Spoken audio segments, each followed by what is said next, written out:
Terima kasih Ustaz.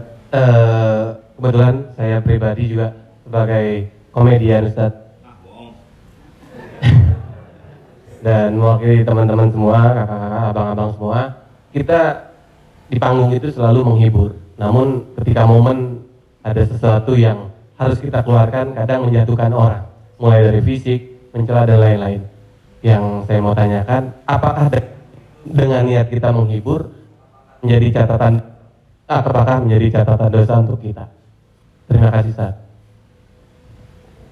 Ada seorang ulama dipanggil Imam Abu Hatim, tapi kemudian di ujung namanya itu ditambahkan kata Al-Asom. Asom diambil dari kata summum, bukmun, omyun. Omyun buta, bukmun bisu, summun tuli, peka. Jadi Abu Hatim Al-Asom artinya Abu Hatim peka, tuli. Secara bahasa itu menjatuhkan orang. Siapa itu? Itu Abu Hatim peka, Abu Hatim tuli. Karena ada beberapa orang, ada Abu Hatim, kayak ini Abu Hatim peka, tuli. Tapi kenapa itu pula tidak menjatuhkan dia di depan orang banyak? Apa sebab kronologis dia dipanggil Al-Asom? Dia seorang ulama. Suatu ketika dia sedang duduk, datang seorang anak gadis bertanya fatwa kepada dia. Saat anak gadis itu bertanya fatwa tentang hukum halal haram suatu masalah, mungkin karena wallahu a'lam bishawab atau saking groginya atau kentut anak gadis itu di depan dia. Dia ingin menjaga marwah, harkat, martabat anak gadis ini supaya jangan sampai merasa malu, maka dia diam, pura-pura nggak dengar. Akhirnya anak gadis itu nggak jadi malu, pulang dan dia cerita ke orang lain. Aku tadi mengalami begini, aku kentut di depan Imam Abu Hatim. Terus apa komen dia? Ternyata Abu Hatim itu peka. Panggil orang Imam Abu Hatim Al-Asom, peka. Sampai akhirnya setelah anak gadis itu meninggal, Imam Abu Hatim Al-Asom panjang umurnya, meninggal anak gadis itu, barulah Abu Hatim mengatakan, aku sebetulnya enggak peka, hanya ingin menjaga kehormatan dirinya. Jadi kisah Abu Hatim Al-Asom dapat kita pahami dua makna. Satu sisi ada saatnya kita menjaga kehormatan orang sampai mati dia. Tapi ada satu sisi kalimat yang nampaknya menjatuhkan sebenarnya tidak menjatuhkan selama kita masih saling paham, saling memahami, saling mengerti. Ada kata-kata yang mungkin kita gunakan tapi menjatuhkan dia, padahal sepertinya pujian. Tapi ada kata-kata yang sepertinya. Jadi kalau sudah saling memahami, orang pun mengerti, maka dia tidak menjadi suatu celaan. Ya ayyuhalladzina amanu, hai orang beriman, ijtanibu katsiran minadh-dhann, jauhilah prasangka buruk, inna ba'dadh-dhanni itsmun, wala tajassasu, jangan mencari-cari kesalahan orang, wala yaghtab ba'dukum ba'dha, jangan ribah membicarakan aib orang lain, la talmizu bil alqab, janganlah kamu menggunakan gelaran-gelaran yang jelek. Bukankah tuli itu gelaran yang jelek? Iya, tapi saat itu digunakannya bukan untuk menjatuhkan, dan mereka saling memahami tentang hal itu. Wallahu a'lam bishawab. Baik Ustaz, satu pertanyaan seputar dunia entertain. Ketika orang memerankan, misalnya mohon maaf lahir batin, main film seks, selama film itu diputar terus, sementara orangnya udah hijrah, dan saat ini film itu diputar, itu jariahnya seperti apa tuh Ustaz? Nah, ini mohon maaf lahir batin Ustaz. Hah? Nonton sama bini gue berdua.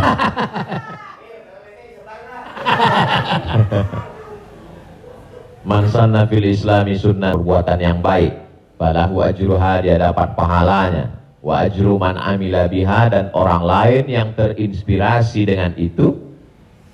Jadi kalau Paski membuat rumah tahfiz, lalu kemudian komunitas-komunitas yang lain terinspirasi dengan itu, maka dapat pahala min ghairi an yanqusa min ujurihim syai'un. Pahala mereka tidak berkurang, sama-sama dapat 100 min ba'di, setelah mati. Itu kalau yang baik. Bagaimana dengan yang tidak baik seperti yang tadi? Man sanna fil islami sunnatan sayyi'atan. Siapa yang membuat sesuatu yang tidak baik, falahu wizruha, dia dapat dosanya, wa wizru man amila biha, dan dosa orang lain yang melakukannya. Setiap ada terjadi pembunuhan di dunia ini, maka Kabil dapat royalti karena dia yang pertama kali melakukannya. Tapi Kabil tidak sempat taubat, tidak sempat hijrah. Jadi kalau ada yang sempat melakukan perbuatan jelek, dosa, saat dia taubat, dia buat konferensi pers. Saya sudah taubat, sudah mu'alaf. Kalau dia tidak Islam, kalau dia sudah masuk Islam, saya sudah hijrah. Maka saya meminta kepada seluruh jamaah yang ada di dunia ini yang masih menyimpan gambar, foto, video saya, tolonglah kalian delete dan saya minta ampun kepada Allah Subhanahu wa taala. Lebih daripada itu sudah di luar kuasa dia. La yukallifullahu nafsan illa wus'aha. Allah tidak membebani orang lebih daripada usahanya. Ada seorang hamba berpesan di zaman Nabi SAW, nanti kalau aku mati, maka bakarlah jasadku, lalu campakkan debunya ke laut. Kenapa? Karena aku takut bertemu dengan Allah Subhanahu wa taala atas segala dosa-dosa. Disampaikan kepada Allah Subhanahu wa taala, kata Allah, aku ampuni hambaku itu karena masih ada rasa takut dalam hatinya. Makanya khotib naik ke atas mimbar, pesannya ittaqullah. Kurban Kabil tidak diterima. La imbasatta ilayya yadaka litaqtulani. Andai kau ambil batu besar untuk kau timpakan ke atas kepalaku, kata Habil, ma ana bi basiti yadiya ilaika liaqtulak. Aku tidak akan membalas untuk membunuh wahai saudaraku. Kenapa? Inni akhafullah. Aku takut kepada Allah Subhanahu wa taala. Saya yakin Mas, Abang yang berprofesi dalam dunia keartisan ini, apa yang membuat hijrah ini? Masih ada rasa takut di dalam hati. Rasa takut ini yang kita pupuk bersama. Ada takut 5%, 5% kita jadikan menjadi sebuah komunitas, lalu kemudian kita jadikan sebuah amal nyata dalam kehidupan, disupport oleh Pak Prof dengan keluarga besar almarhumah, diberikan kesempatan untuk menuntut ilmu di Fakultas Hukum, di penyiaran Islam, maka dia menjadi gerakan yang luar biasa. Oh, adik Ginanjar Sukmana. Setelah itu Bang Adet Jagaria. Terima kasih Bang Tola, Tobek Lala. Ustadz, tadi Ustadz cerita bahwa Rasulullah juga bergurau, tapi gurauannya itu tidak pernah berdusta, dan itu yang tidak boleh, kata Rasulullah.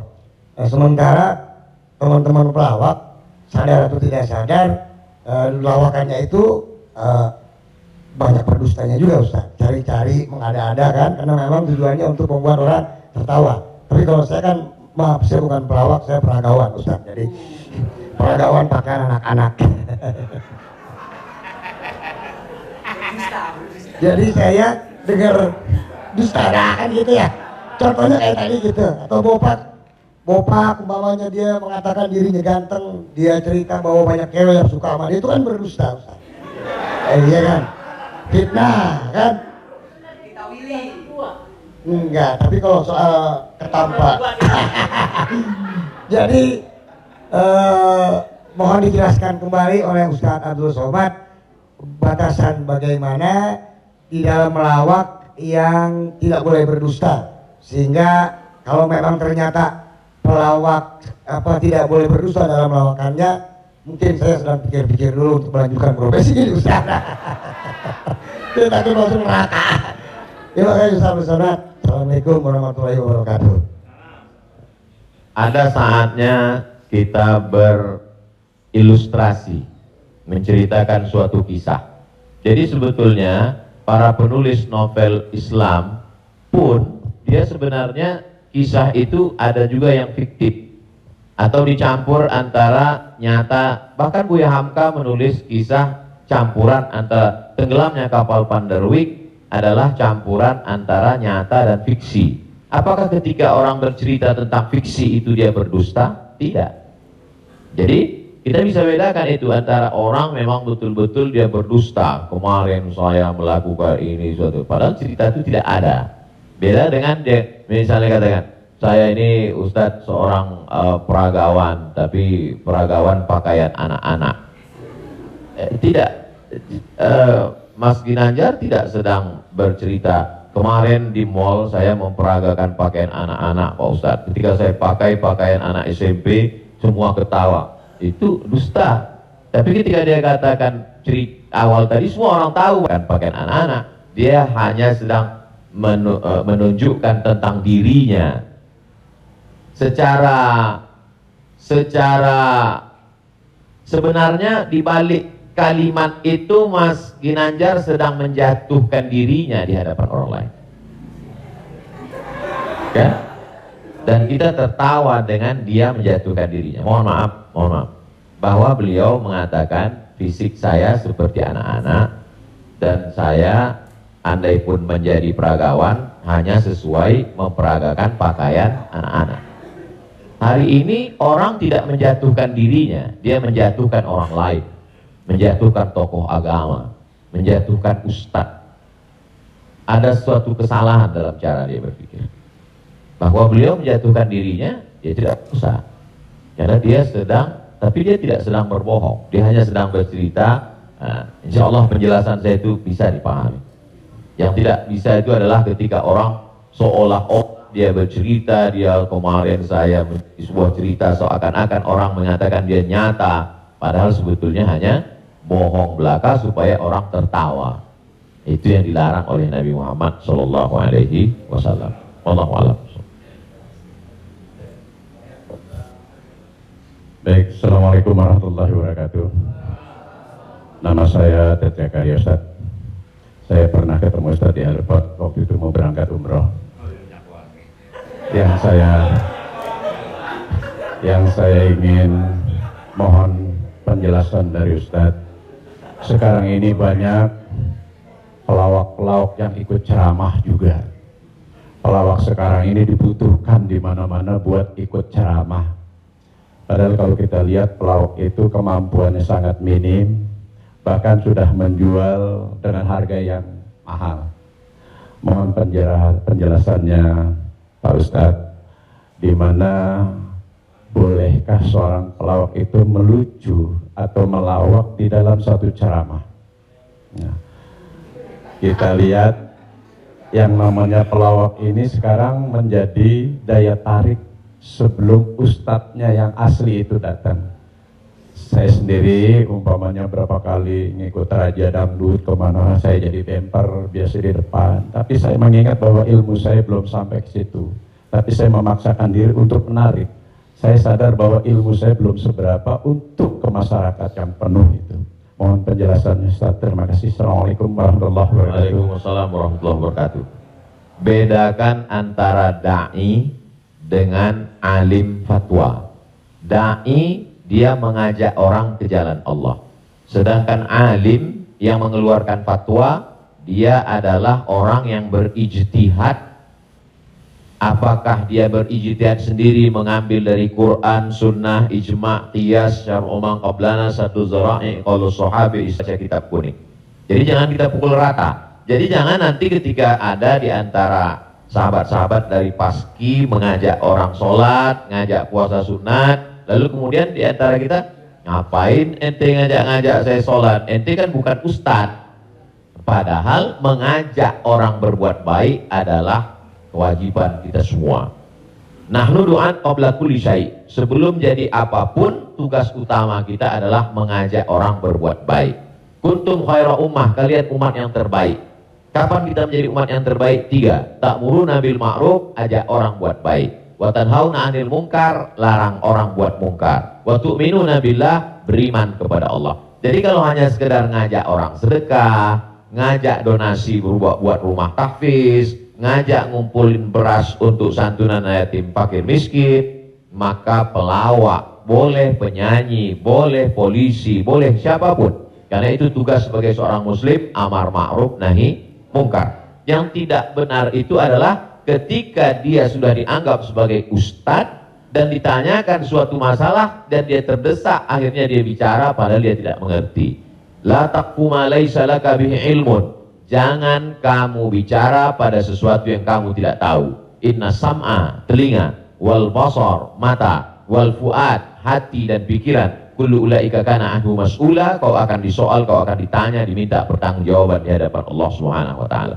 Jadi kalau abang, mas diajak dalam acara dakwah sebagai pengantar supaya masyarakat mau mendengar, supaya ramai, hadirilah tablik akbar Ustadz Fulan bersama grup paski Untuk di Ustadz bicara, pas tanya jawabnya serahkan ke Ustadz. Nah, jadi selama tetap kita menjaga. Jadi kalau diibaratkan rumah makan di airport, ini penyanyi, artis, Ustadz itu sama seperti yang memanggil penumpang supaya mau masuk ke rumah makan.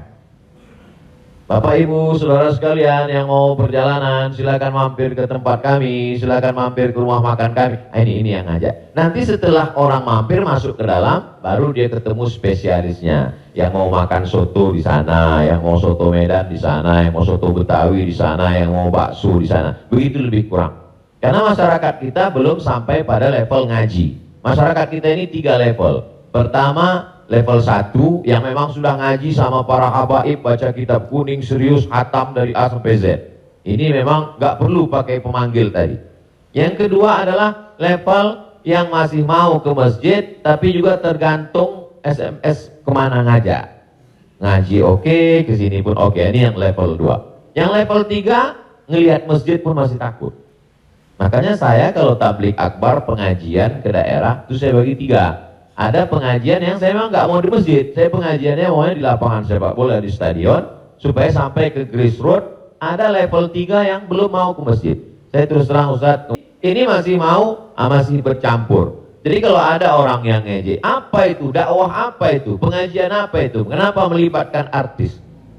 Ini salah satu cara. Jadi Wali Songo dulu, tidak bisa Wali Songo datang ujuk-ujuk langsung baca kitab kuning, nggak bisa. Makanya mereka buat sholawatan. Dia tahu tradisi orang Jawa pukul gending, pakai wayang. Maka dia buat cara wayang. Dia pakai wayang. Jadi sekarang kalau mampu buat film pendek atau melibatkan artis, video tanya jawab saya dengan pertanyaan yang sama, dengan jawaban yang sama, tapi dengan pengantar artis berbeda viewernya. Yang ngasih tahu penonton. Ustaz, coba Ustaz lihat ini. Ini dengan musyawarah sekian penontonnya. Tapi ketika Ustaz di masjid dengan jamaah sekian penontonnya. Artinya apa? Dakwah bisa sampai melalui lisan sahabat-sahabat, kawan-kawan. Jadi pakai kesempatan ini untuk mengajak orang lebih banyak ke jalan Allah Subhanahu wa taala. Wallahu a'lam. Barakallah.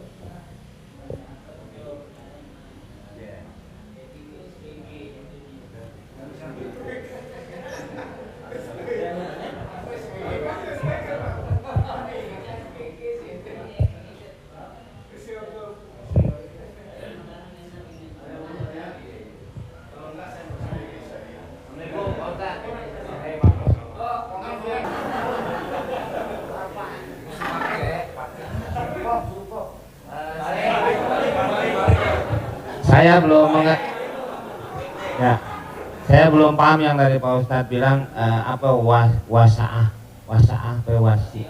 Oh, lo jangan nyampur. Agama lo beda lo. Wasaah ambil bercanda apa tadi gitu. Pak Ustadz lupa ya, nanti saya jelasin lagi. Apa tadi? Wasaah. Nggak tahu, tak ujang adanya deh. Pak Ustadz. Ya itu wasilah, bukan wasaah atau wasiah. Wasaah habis dong. Ya? Sa'ah wasaah. Nah, itu Ustaz. Sa'ah. Jadi ketika itu ucapan hadis Nabi. Ada seorang sahabat, dia datang menemui Nabi. Kenapa ketika kami duduk bersamamu ya Rasulullah di dalam Masjid Nabawi, di majelis ilmu, kami merasa dekat dengan Allah. Kami merasa takut kepada Allah. Tapi ketika kami pulang ke rumah, ketemu dengan anak istri bersenda gurau, kok rasanya beda. Lalu apa kata Nabi? Sa'ah wa sa'ah. Hidup ini ada masanya serius, ada masanya bercanda, ada masanya begini. Lau kuntum kama kuntum la safahatkumul malaikah. Seandainya kamu seperti itu terus, seperti saat berada denganku di hadapanku di masjid, tidak berubah-berubah, turun malaikat bersalaman dengan kamu, kata Nabi SAW. Jadi sahabat itu pun mengalami seperti yang kita alami dan kekhawatiran seperti kekhawatiran kita. Ketika kita duduk dengan Habib, dengan Ustadz di masjid, dengan Kiai, dengan Tuan Guru, terasa begitu full iman. Tapi begitu pulang ke rumah, kok begitu ya? Rasa yang kita rasakan sekarang dirasakan juga sahabat Nabi dulu, dan mereka tanya, kata Nabi nggak salah. Karena hidup ini ada sa'ah wa sa'ah. Sa'ah artinya bahasa Indonesianya saat. Semua ada saatnya, semua ada masanya. Selama tidak kita katakan, kamu kok mabuk kemarin? Semua ada saatnya. Ada saatnya mabuk, ada saatnya. Allah. Terima kasih Pak Ustaz. Paham ya? Ya enggak, ya, paham dong.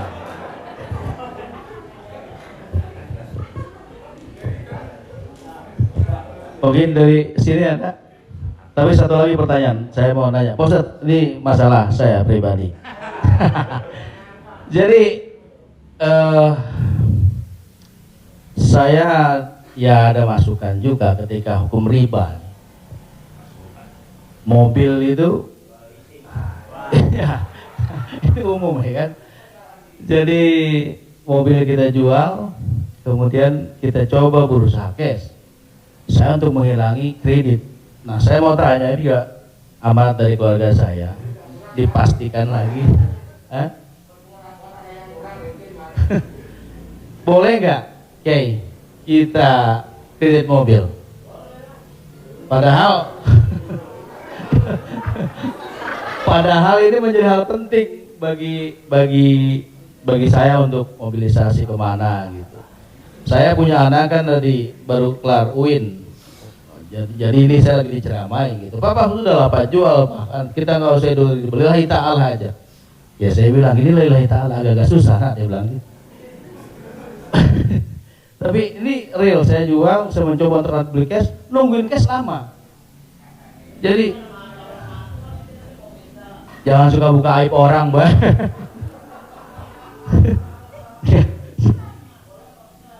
Ya, udah tadi ini dulu belum kelar. Jadi boleh nggak saya riba? Oke. Sorry, boleh nggak kredit mobil itu?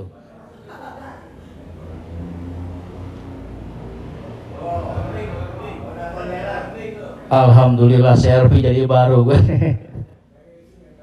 Buka Google, ada tulisan saya di situ. Nanti Bapak, Ibu, Abang, Mas share ke teman-teman. Buka Google, tulis di situ Somat Morocco, SOMADMOROCCO, Somat Morocco, SOMADMOROCCO, Somat Morocco, spasi kredit, sudah, enter. Somat Morocco spasi kredit, tulisan yang paling atas kredit, ada tanda tanya, ASKA. Di situ jawaban. Saya sudah tulis tentang masalah kredit ini.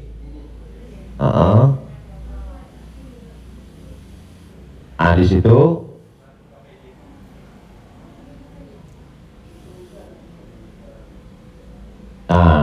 bisa dibaca. Bisa bahasa Arab, Ustaz. Ada terjemah Mas Komeng, terjemah di bawah. Terjemah di bawahnya. Terjemah di bawah. Majma' Al-Fiqih Islami membolehkan jual beli dengan tempo. Membolehkan jual beli dengan tempo, jangka waktu, garis miring kredit, pada konferensi ke-6 yang dilaksanakan di Jeddah pada tahun 1990 dalam keputusan tersebut. Jadi jual beli dengan tempo kredit itu boleh. Bahkan di dalamnya boleh jika waktu dan tambahannya diketahui. Dibayar dalam waktu 2 tahun. Dibayar dalam harga 200 juta. Dicicil 1 bulan 15 juta misal, 10 juta, 12 juta. Meskipun harga kredit lebih mahal daripada kontan. Karena penjual dan pembeli sama-sama mendapat manfaat.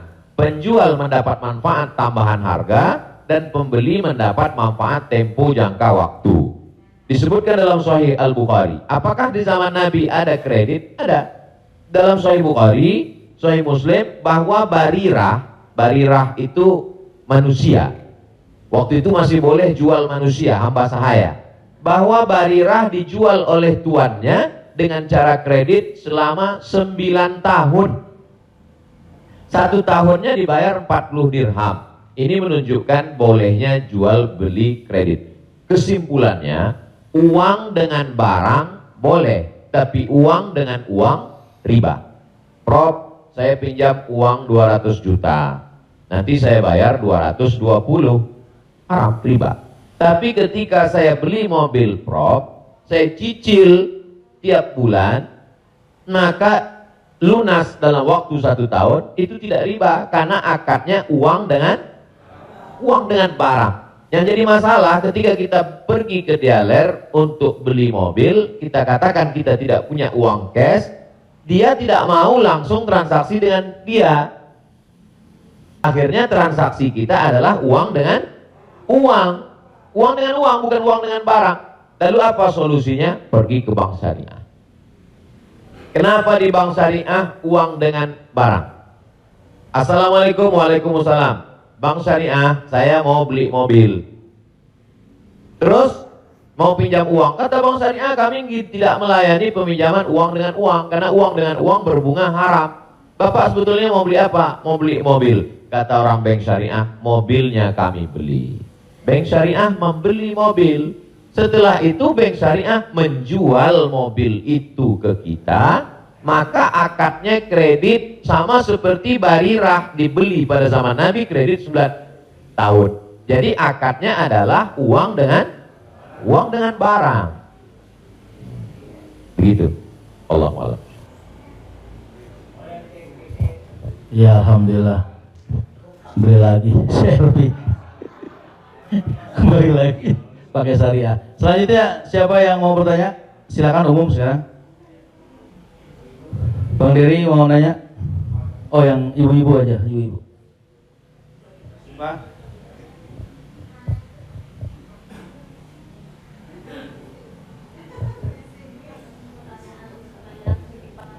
Jadi Ustadz, mohon maaf Ustadz, tadi di garis bawahin lagi. Ada dealer mobil, kita bercicil kepada yang punya dealernya boleh. Tapi kalau kita minta dari kayak sekarang banyak perusahaan-perusahaan leasing, itu yang tidak boleh. Maksudnya itu Ustadz. Ketika saya mau beli mobil, saya tidak punya uang cash, maka kata si dealer, kami akan arahkan Bapak ke penyedia keuangan. Maka sebenarnya saat itu saya membeli mobil itu cash sebenarnya. Karena dealer tidak mau dia barang ini tidak cash. Jadi kemudian yang saya cicil setiap bulan itu adalah bukan mobilnya tapi uangnya. Maka saya terjebak pada rentenir, riba, bahasa kerennya leasing segala macam. Inilah yang menyebabkan haramnya, karena transaksinya adalah uang dengan uang. Lalu solusinya mana Ustadz? Bank syariah. Karena di bank syariah itu disitulah letak. Jadi orang yang tidak mengerti dia katakan sama aja bank syariah dengan konvensional, bedanya pegawainya pakai jilbab, masuknya assalamualaikum. Enggak. Perbedaan dalam jual beli dalam Islam itu adalah pada akadnya. Maka bank syariah membeli mobil itu milik bank syariah, maka saya membeli mobil itu secara cicil, akadnya adalah uang dengan barang. Beli emas secara online itu gimana Ustaz?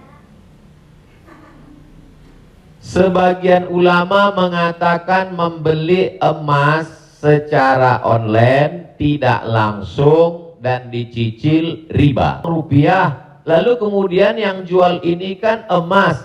Di zaman Nabi nggak ada uang kertas. Di zaman Nabi hanya ada 2 uang. Yang pertama dinar, uang emas. Yang kedua dirham, uang perak. Maka ketika saya beli emas tidak cash, maka sesungguhnya akadnya adalah uang dengan uang rupiah dengan uang emas. Itulah orang yang mengatakan nggak boleh beli emas kalau nggak cash, karena transaksinya uang dengan uang. Tapi pendapat kedua mengatakan boleh beli emas kredit tidak cash. Kenapa? Karena zaman sekarang emas sebagai komoditi. emas sebagai barang, emas bukan sebagai uang. Dan fatwa Majelis Ulama, fatwa Ormas Islam kontemporer mengatakan boleh beli emas tidak cash, karena emas zaman sekarang bukan uang. Emas sekarang adalah barang. Jadi sama dengan kalau saya beli mobil boleh kredit, maka beli gelang juga boleh, karena bukan uang dengan uang. Di situ letak sebab boleh tidak boleh. Wallahu a'lam.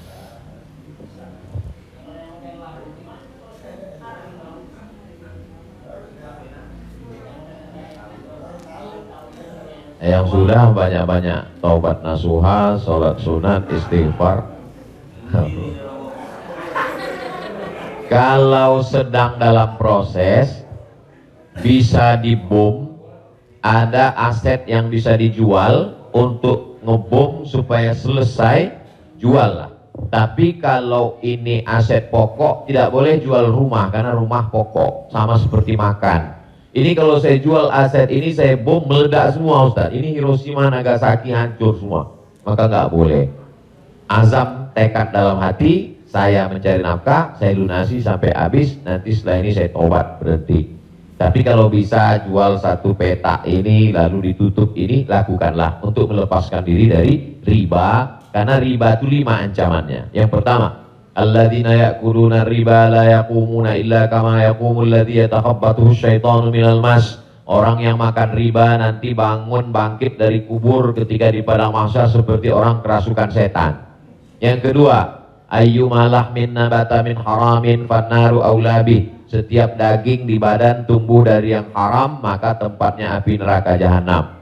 Yang ketiga, orang kalau dia makan haram, maka doanya tidak dikabulkan Allah. Mat'amuhu haram, makanannya haram. Mashrabuhu haram, minumannya haram. Malbasuhu haram, pakaiannya haram. Wa ghudhiya bil haram, dia diberi makanan haram. Anna yustajabulah, apakah mungkin doanya dikabulkan Allah? Yang ketiga, yang keempat, nasiyatin kazibatin khati'ah. Ubun-ubun, penipu, pembohong, pelaku dosa. Padahal yang berdosa itu tangan, yang berdosa itu mulut. Kenapa dikatakan ubun-ubun? Karena ternyata ada otak bagian depan yang selalu kita usap ketika sedang wudu. Disitulah pemikir. Otak ini berpikir ketika dia dapat semprotan darah. Darah itu menyembur dari jantung. Darah itu dari makanan. Sepiring makanan riba berubah menjadi setetes darah, disemburkan oleh jantung naik ke otak, isi otak haram, maka bawaannya mau haram saja. Gara-gara riba. Heran saya ini Pak Ustadz, kenapa pikiran saya ini mau haram saja? Sebabnya gara-gara makan riba. Yang terakhir, yang kelima adalah tidak ada keberkahan. Hidup ini yang kita cari berkahnya. Makanya ketika anak lahir yang didoakan berkah, barakallahu laka fil mauhub. Ketika orang menikah yang didoakan berkah, barakallahu lakuma wa baraka alaikuma. Ketika ketemu yang didoakan berkah, assalamualaikum warahmatullahi wabarakatuh. Ketika makan yang diminta berkah, Allahumma barik lana. Wallahu a'lam.